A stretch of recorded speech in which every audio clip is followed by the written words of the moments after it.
Welcome to public TV news బులెటిన్ల ముందుగా headlines. కండతడి పెట్టుకున్న మంత్రి కొండ సురేఖ.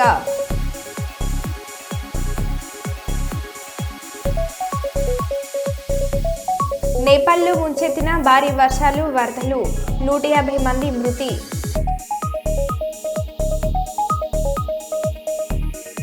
ఆరోగ్యం పట్ల ప్రతి ఒక్కరూ దృష్టి పెట్టాలన్న కర్నూలు ఎంపీ బస్తిపాటి నాగరాజు.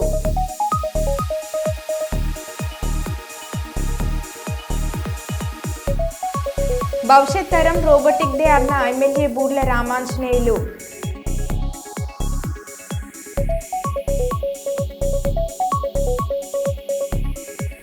భవానీ దీక్ష స్వీకరించిన కేంద్ర మంత్రి బండి సంజయ్.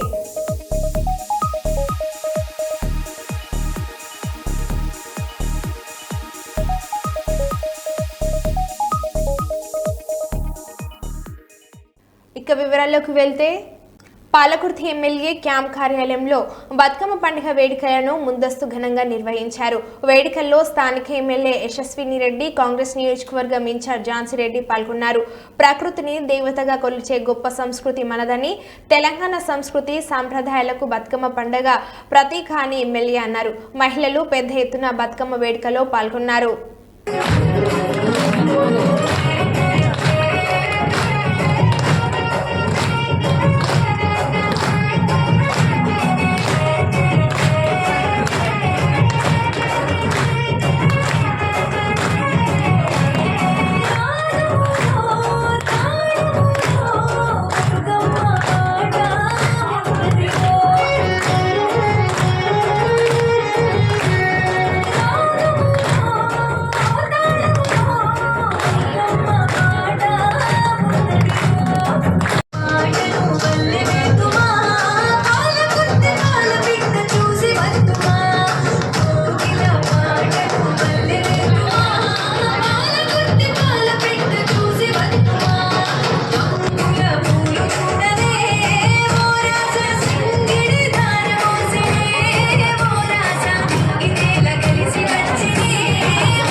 గుంటూరు జిల్లా ప్రతిపాడు నియోజకవర్గం కూకుమాన్ మండలంలో సోమవారం జరుగు గ్రీవెన్స్ లో ఎమ్మెల్యే బూర్ల రామాంజనేయులు పాల్గొన్నారు. ఈ కార్యక్రమంలో ప్రజల వద్ద నుండి అర్జీలు స్వీకరించి వెంటనే పరిష్కరించాలని అధికారులను సూచించారు. అధికారులు విధుల్లో నిర్లక్ష్యం వహిస్తే కఠిన చర్యలు తప్పవని వారు పేర్కొన్నారు. ఈ కార్యక్రమంలో మండలంలోని వివిధ శాఖల అధికారులు, ప్రజాప్రతినిధులు, వివిధ గ్రామాల ప్రజలు పాల్గొన్నారు. సమస్యల పరిష్కారానికి మండల స్థాయిలో కూడా మండల స్థాయి అధికారులందరూ కూడా ఒకే సమస్యలు పరిష్కరించడం. అయితే తెలుగుదేశం పార్టీ ఒక కొత్త విధానాన్ని లోకేష్ బాబు గారు ప్రజా దర్బార్ కింద రాష్ట్ర ప్రభుత్వం తెచ్చినటువంటి వాళ్ళందరూ యొక్క అభ్యర్థులను తీసుకొని అధికారులకు పంపించి అక్కడ ఒక పరిష్కారం జరుగుతుంది. అదేవిధంగా చంద్రబాబు నాయుడు గారు కూడా రాష్ట్ర పార్టీ కార్యాలయానికి వచ్చి వారంలో వచ్చి ఆయన కూడా ఆర్టీసీ తీసుకొని పరిష్కరించడం అనేది జరుగుతుంది. మరీ ముఖ్యంగా పార్టీ కార్యాలయంలో ప్రతిరోజు ఒక ఎమ్మెల్యే గారికి డ్యూటీ వేసి, ఒక మినిస్టర్ గారికి, ఒక ఎమ్మెల్యే గారికి డ్యూటీ వేసి ప్రతిరోజు కూడా పార్టీ కార్యాలయంలో ఫిర్యాదులు స్వీకరించి వాటి పరిష్కారాన్ని కూడా చదవబడుతుంది. మరి ఒక అడుగు వేసి చంద్రబాబు నాయుడు గారు ఈరోజు ఒక ఆర్డర్ వేయడం. అదేంటంటే ప్రతి ఎమ్మెల్యే కూడా సోమవారం రోజు ఒక మండలంలో అధికారుల మధ్య ప్రజాప్రతినిధులు ప్రజలు ఇచ్చేటటువంటి అర్జీలను పరిశీలన చేసి వీలున్నంత వరకు సమన్వయం చేసుకొని పరిష్కరించే విషయంలో చొరవ చెప్పడం. ఈరోజు మొట్టమొదటి కార్యక్రమం మా కాశీమాన్ నుంచి మా మండల అధికారులు, మరి అదేవిధంగా మా మండల పార్టీ నాయకులు, గ్రామస్థాయి నాయకులు అందరితో సమన్వయం చేస్తున్నాం.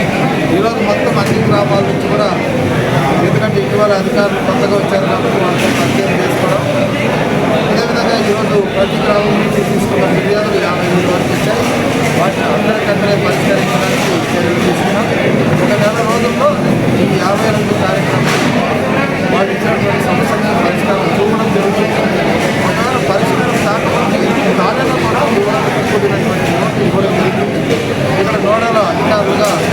గారు ఉంటారు, డిప్యూటీ గారు ఉంటారు, మిగిలిన అధికారులు కూడా పనిచేస్తారు.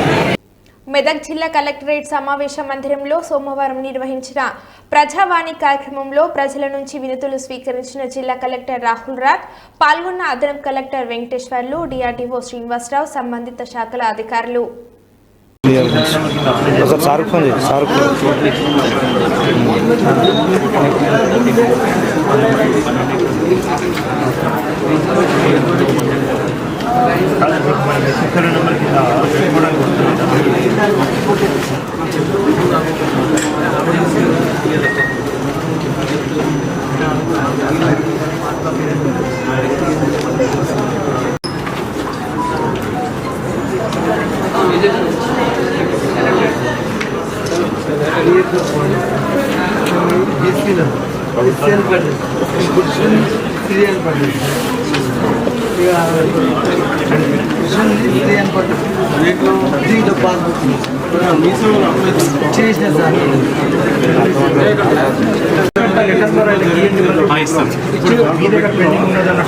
లేదు సార్, ఆల్రెడీ లెటర్ ఉంది, ఇప్పుడే నేను తెప్పించాను. లెటర్ పెట్టండి, అంతే కాబట్టి నా నుంచి కూడా ఒక లెటర్ పెట్టండి, ఇవాళ పెట్టేస్తాను. మీ లెవెల్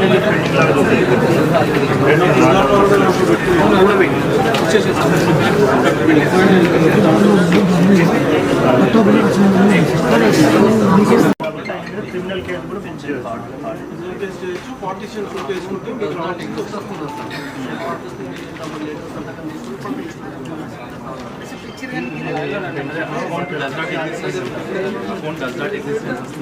నేను లెటర్ కూడా సెట్ పంపిస్తాను. మళ్ళీ అకౌంట్ ఎగ్జిస్ట్ కాలేదని చెప్పేసి ఆల్రెడీ వచ్చేసారు, అయిపోయింది. సెట్ ఆఫీస్ కలెక్షన్ అవుతుంది.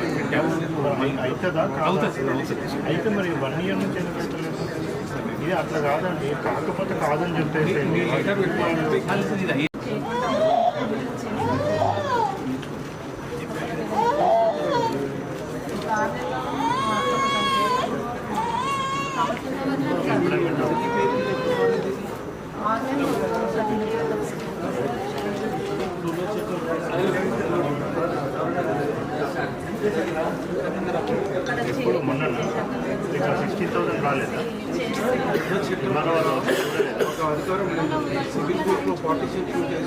గుంటూరు జిల్లా ప్రతిపాడు నియోజకవర్గం పెద్దనందిపాడు లయన్స్ మాంటిసోరీ సిబిఎస్ఈ పాఠశాలలో సోమవారం ఆర్టిఫిషియల్ ఇంటెలిజెన్స్ రోబోటిక్ ప్రదర్శన కార్యక్రమాన్ని ప్రారంభించారు.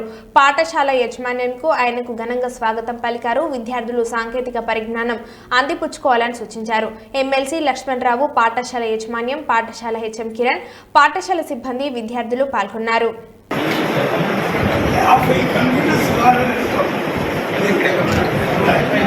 సో ఇది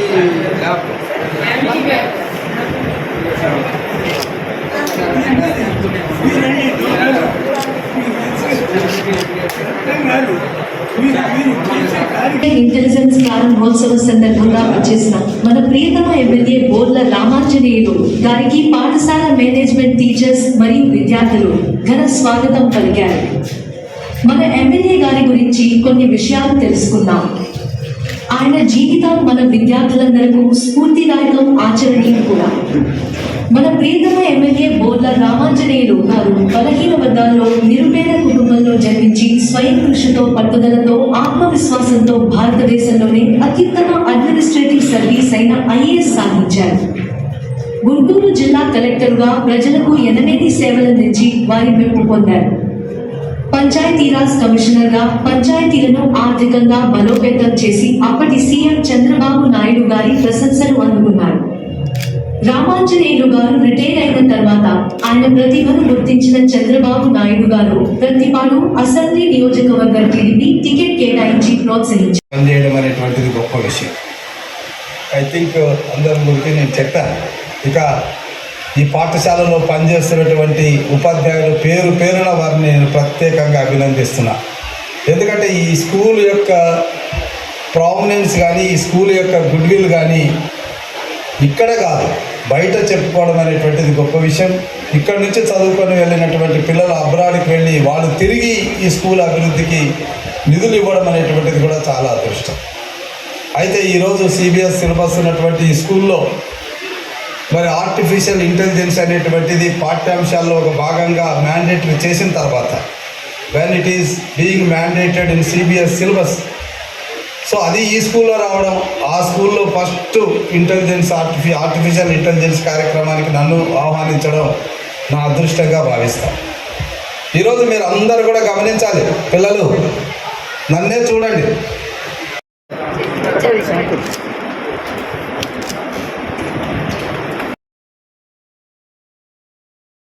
మాదాపూర్ శ్రీ చైతన్య మహిళా కాలేజ్లో మహిళా కమిషన్ చైర్మన్ నేరెళ్ల శారద ఆకస్మిక తనిఖీలు నిర్వహించారు. కాలేజ్ హాస్టల్ మరియు మెస్లో తనిఖీలు నిర్వహించిన నేరెళ్ల శారద విద్యార్థులకు హాస్టల్లో సౌకర్యాలు సరిగా లేవని, నాసి రకమైన ఆహారం పెడుతున్నారని శ్రీ చైతన్య యాజమాన్యంపై నేరెళ్ల శారద ఆగ్రహం వ్యక్తం చేశారు. విద్యార్థులతో స్వయంగా మాట్లాడి ఎదుర్కొంటున్న సమస్యలను తెలుసుకున్నారు. తమకు ఏమైనా సమస్యలు ఉన్నా యాజమాన్యం ఇబ్బంది పెట్టినా తమని సంప్రదించవచ్చని విద్యార్థులకు మహిళా కమిషన్ చైర్మన్ నేరేల శారద భరోసానిచ్చారు. ఎక్కడికి వెళ్ళారు? పిలవండి. ఆవిడ మొబైల్ కూడా తీసుకొని రండి. హాస్టల్ పైన హాస్టల్ ఎక్కడుంది? తర్వాత కూర్చుందాము. మీరు నన్ను హాస్టల్ రూమ్ కి తీసుకెళ్ళండి ముందు. Good evening, how are you all? I've just come to check whether you are all okay or going through any other issues. I'll come back to you and I'll speak to you. Can we have a look at your hostel, your food and everything? Okay, chalo.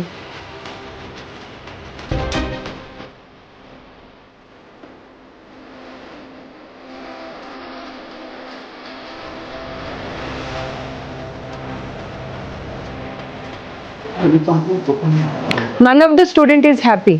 They are saying it's like a prison. It is so dirty. అసలు బాగాలేదు చూడండి. ఎంత అన్ని rooms పరిస్థితి అదే ఉంది. అన్ని rooms పరిస్థితి అదే. 4 బెడ్సే కాకుండా వాటి అవతారం కూడా అసలు గాలి వచ్చేది లేదు, వెలుతురు వచ్చేది లేదు. పిల్లలు అదే చెప్తున్నారుగా, మాకు జైలు లాగా ఉంది ఇది అని చెప్పి. ఎన్ని ఫ్లోర్స్ ఉన్నాయి? 5 ఫ్లోర్స్. 5 ఫ్లోర్స్ పరిస్థితి అంతా ఇదేనా? మన ఇంట్లో అలా ఉంటామమ్మ మనం. ఒక రూమ్ లో అన్ని బెడ్స్ వేసేసి ఇన్ని సామాన్లు పెట్టేసి మనం ఇంట్లో ఇలాగే ఉంటే పిల్లలు చదువుకునేది ఎక్కడ, పడుకునేది ఎక్కడ, వస్తువులు పెట్టుకునేది ఎక్కడ?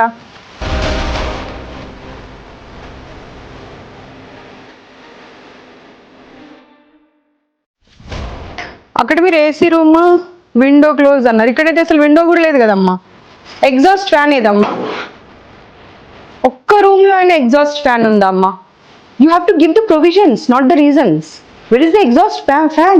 నలుగురు పిల్లలకి ఇచ్చిన రూమ్ లో గాలి వెళ్తురు ఉండదు, బాత్రూమ్ లో ఎగ్జాస్ట్ ఫ్యాన్ ఉండదు, ఒక చిన్న గీజర్ పెట్టి పడేస్తారు. అది కూడా హౌ పీపుల్ విల్ స్టే? ఇక్కడ వచ్చి చూడు, అదంతా లీకేజ్, కంప్లీట్ లీకేజ్. బులాలు ఇద్దరు. అమ్మ వీళ్ళు మనుషుల పశువుల అమ్మ? ఒక్క సమాధానం ఇవ్వమ్మ నాకు నువ్వు. వీళ్ళు మనుషుల పశువుల? పశువుల రూమ్లో కూడా మనం ఇంత దారుణంగా పెట్టామమ్మా. అది కూడా ఎంత మురికి చెత్త. అది రా బాబు ఇక్కడ రా. అసలు ఊడవడానికి కూడా అవ్వట్లేదు, డస్ట్ బట్టి ఉన్నాయి మొత్తం వస్తువులు కూడా అన్ని.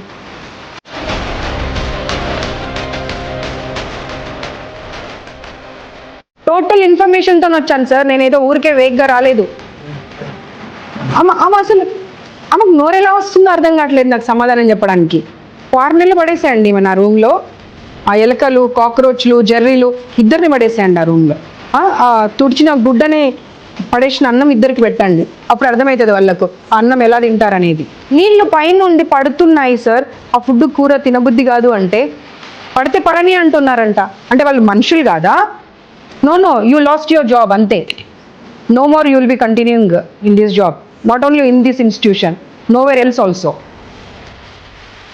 ఇందాక లాక్ చేసినటువంటిది అదితి ఓపెన్ చేయి సార్. ఒక్కసారి ఆలోచించుకోండి, అన్ని ఛానల్స్ టెలికాస్ట్ అయితే ఇదంతా మీ పరిస్థితి ఏంటో ఆలోచించుకోండి. 2 రోజులు పిల్లల్ని రూమ్లో వేసి లాక్ చేశారంట. మీరేం తప్పు చేయకపోతే మా కారు కనిపించగానే మీరు లాక్ ఎందుకు చేశారు చెప్పండి. అమ్మా స్టూపిడ్ రీజన్స్ చెప్పకమ్మా, నాకు స్టూపిడ్ రీజన్స్ చెప్పకమ్మా. 181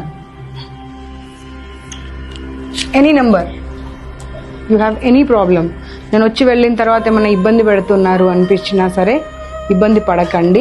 మందమరి భగత్ సింగ్ నగర్ నివాసి గని కార్మికుడు దాసరి నారాయణ రమాదేవి దంపతుల కుమారుడు రాజేష్ 32 సంవత్సరాలు హైదరాబాద్ కుకట్పల్లిలోని నిజాం చెరువులో దూకి బలవన్మరణానికి పాల్పడ్డాడు. ఈ సంఘటనపై కుటుంబ సభ్యులు వారి గృహం వద్ద సోమవారం మీడియాతో మాట్లాడారు. మృతుడు రాజేష్ సతీమణి కుష్మాల మాట్లాడుతూ బొంతుల వినయ్ మోసం కారణంగా తన భర్త రాజేష్ చనిపోయారని వాపోయింది. ప్రేమ వివాహం చేసుకుని సంతోషంగా జీవిస్తున్న తమ జీవితంలోకి వ్యాపారుల పేరుట ఏఎస్ఐ కుమారుడు బొంతుల వినయ్ కుమార్ వచ్చి 10-20% వడ్డీలతో అక్రమ డబ్బులు వసూలు చేయడం జరిగిందని అన్నారు. సుమారు 50 లక్షల రూపాయలు డబ్బులు మొత్తం ఇచ్చినా ఇంకా 15 లక్షల రూపాయలు రావాలని వేధించడంతో ఏమీ చేయని పరిస్థితిలో కుష్మల పేరుతో ఉన్న పెద్దపల్లి జిల్లా ఓదెల మండలం అతని స్నేహితుడు మా దగ్గర మమ్మల్ని మోసం చేసి మమ్మల్ని హరాస్ చేసి మా ల్యాండ్ రాపించుకొని మాకు డబ్బులు ఇస్తా అని చెప్పి మా భర్తను చాలా హింసించి అంతా చేశాడు. మాకు డబ్బులు ఇవ్వలేదు, మా ల్యాండ్ మొత్తం తీసుకున్నాడు, ఇంకా మమ్మల్ని హరాస్ చేస్తూనే ఉన్నాడు. ఏఎస్ఐ అని వాళ్ళ అక్క గవర్నమెంట్ జాబ్ అని వాళ్ళ అన్న ఏదో డిపార్ట్మెంట్లో అని వీళ్ళందరి ప్రోద్బలంతో వాళ్ళందరూ ఉన్నారనే ధైర్యంతో మమ్మల్ని ఇట్లా మోసం చేసి మా ల్యాండ్ తీసుకొని మాకు డబ్బులు ఇవ్వకుండా మమ్మల్ని హరాస్ చేసి మా భర్త ప్రాణాలు తీసేసుకున్నారు. ఆ పాపని నన్ను అన్యాయం చేసి వెళ్ళిపోయారు. మాకు ఎట్లయినా న్యాయం జరిగేటట్టు చూడండి. నేను దీనికోసం ఎంత దూరమైనా వెళ్తా, ఎవరితోనైనా మాట్లాడుకుంటా. దయచేసి మాకు న్యాయం చేయండి ప్లీజ్. మూసీ బాధితులను పరామర్శించేందుకు వెళ్తున్న కేటీఆర్ కారుపై దాడి చేసిన కాంగ్రెస్ నాయకులు. ముషీరాబాద్లో కేటీఆర్ కారు అడ్డుకొని దాడికి దిగిన కాంగ్రెస్ నాయకులు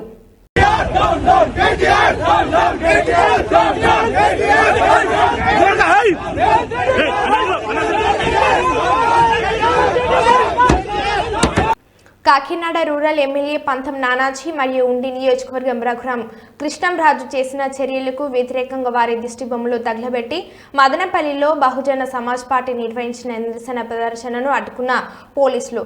బహుజన సమాజ్ పార్టీ రాష్ట్ర ఉపాధ్యక్షులు బందెల గౌతమ్ మరియు కుమార్ కొంతమంది బీఎస్పీ కార్యకర్తలను అదుపులోకి తీసుకొని కేసులు బనాయించినారు. ఈ చర్యను బహుజన్ సమాజ్ పార్టీ తీవ్రంగా ఖండిస్తుంది. అధికారంలో ఉన్న పార్టీల ఎమ్మెల్యేలే స్వయంగా అట్రాసిటీలకు పాల్పడుతున్నారు. ఉండి నియోజకవర్గం శాసనసభ్యులు రఘురాం కృష్ణరాజు డాక్టర్ అంబేద్కర్ చిత్రపటాన్ని తొలగించడం ద్వారా ఆయనను అవమానించడం, కాకినాడ శాసనసభ్యులు పంతం నానాజీ దళిత డాక్టర్పై దాడి చేయడం లాంటి సంఘటనను ఇలాంటి దుర్గార్హమైన చర్యలపై ఎస్సీ/ఎస్టీ కేసు నమోదు చేయవలసి పోలీస్ వ్యవస్థ మదనపల్లిలో డీఎస్పీ కొండయ్య అతి ఉత్సాహం ప్రదర్శించి నిరసన తెలియజేస్తున్న బీఎస్సీ నాయకులపై కేసు నమోదు చేయడం జరిగింది. మీరు గతంలో ప్రభుత్వంలో అధికారంలో ఉన్నప్పుడు ఇలాంటి కార్యక్రమాలు జరిగినప్పుడు ఏ విధంగా మాట్లాడారు చంద్రబాబు గారు? నేను అడుగుతా ఉన్నా చంద్రబాబు నాయుడు గారిని, మీరు అధికారంలో లేనప్పుడు ఎంత మాట చెప్పి ఈ రోజు అధికారంలోకి వచ్చిన తర్వాత ఇంత అన్యాయమా?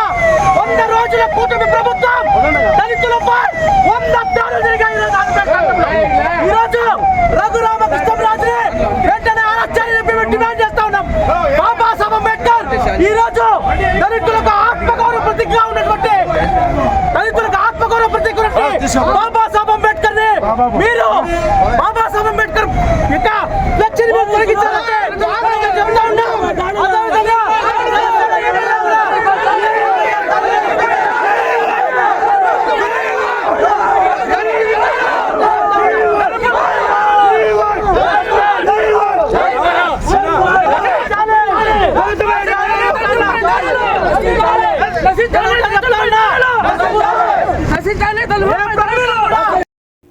చిన్న బతుకమ్మకు 2 రోజుల ముందుగానే ప్రారంభమైన బొడ్డెమ్మ పండుగ వేడుకలు బుధవారం అమావాస్య ఉన్న నేపథ్యంలో మంగళవారం చేయవలసిన బొడ్డెమ్మ పండుగ సోమవారం వేములవాడ శ్రీ రాజరాజేశ్వర స్వామి వారికి ఇష్టమైన రోజు కావడంతో బొడ్డెమ్మ పండుగను వేములవాడ శ్రీ రాజరాజేశ్వర స్వామి సన్నిధిలో మహిళలు భక్తి శ్రద్ధలతో చేశారు. దీంతో పండుగ వాతావరణం నెలకొంది. తెలంగాణలో సంస్కృతి సంప్రదాయాలు దాదాపు అన్ని ప్రకృతితో ముడిపడి ఉంటాయి.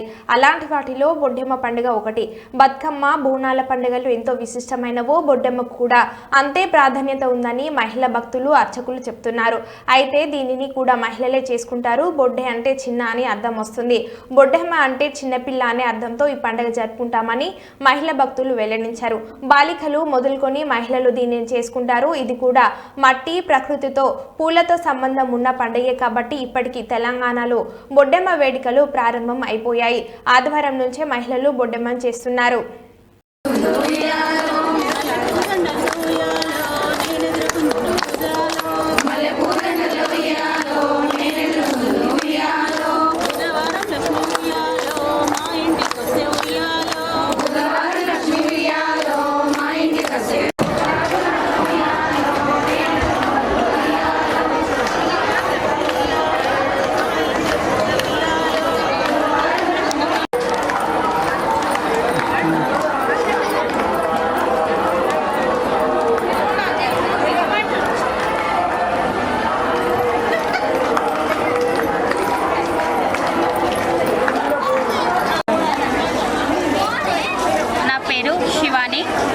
వేములవాడ సాయినగర్.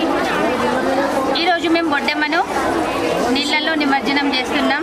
ఫస్ట్ బొడ్డెమ్మను దశమి రోజు మొదలుపెట్టి మూడు రోజుల పాటు ఇంట్లో రోజు ఆడి ఈరోజు సోమవారం రోజు టెంపుల్ దగ్గర తీసుకొచ్చి ఇక్కడ బొడ్డెమ్మను ఆడి అలాగే బొడ్డెమ్మతో పాటు బతుకమ్మను కూడా పూలతో చేసిన బతుకమ్మను తయారు చేసి పూలతో పేర్చిన అమ్మవారిని కూడా కొలవడం జరిగింది. బొడ్డెమ్మను అలాగే బతుకమ్మను కూడా ఈరోజు ఆడి గుండంలో నిమజ్జనం చేయగలుగుతున్నాం.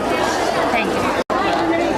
మనం ఓన్లీ పువ్వులతో కాకుండా మట్టిని కూడా పూజించి మట్టితో చేసేదే బొడ్డెమ్మ.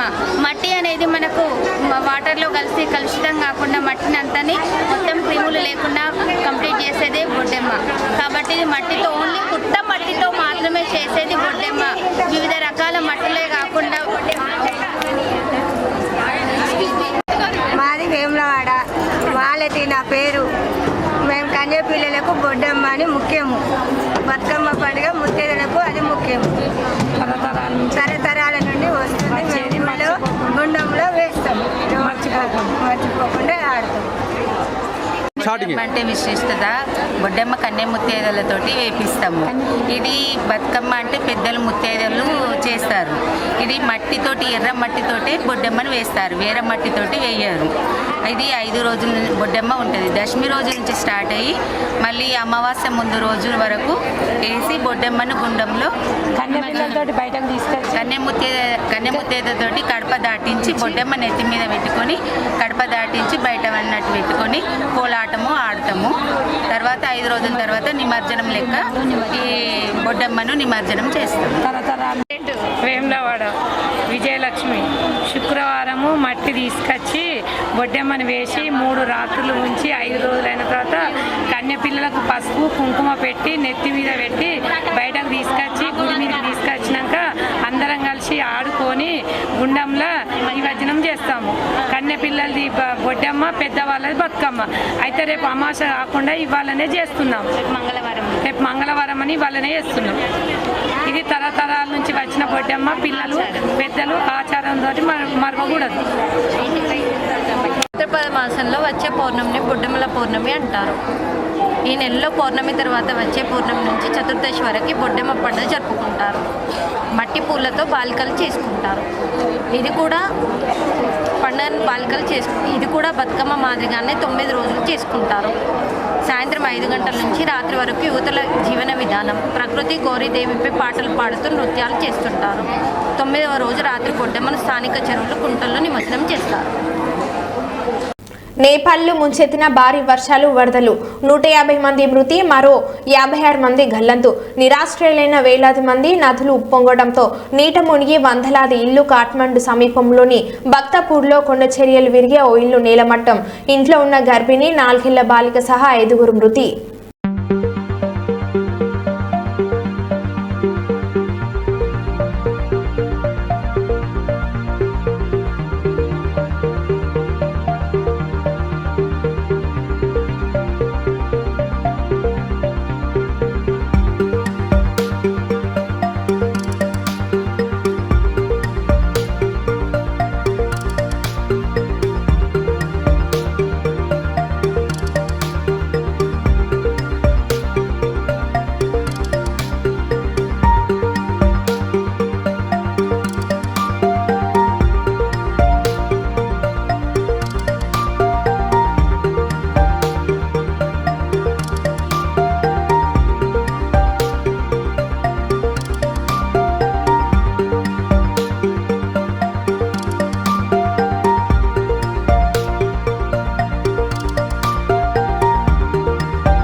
మరో బులెటిన్లో మళ్ళీ కలుద్దాం. Stay tune.